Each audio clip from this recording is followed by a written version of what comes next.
Bailey Green. I'm the graphic and multimedia designer here at Scale Trains. We've seen some curiosity on Facebook about our new museum quality packaging, so here it is.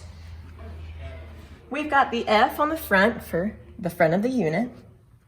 Lift here to see the difference. We have added in a new magnetic flap to our museum quality boxes. Inside, you'll see our railroad, road number, and area-specific features on our label, our rebranded manual. As you start to unbox your locomotive, your new SDL39, we're going to lift this right out of here. We're going to remove the plastic sleeve, and in the top, you'll find we've included our museum quality pin. As you start to unlatch your cute little clamshell, you're going to be able to lift up your locomotive by using the fuel tank in the center. Under this fuel tank, you'll see engraved in the plastic an arrow. The head of this arrow is going to be pointing to where the front of the locomotive should be placed back into its clamshell.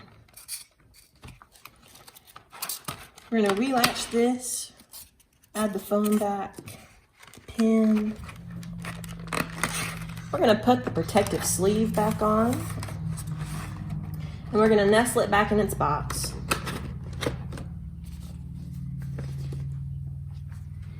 Thank you so much for joining us for our unboxing video today. To find out more information about our SDL39s, please just visit scaletrains.com. Thank you.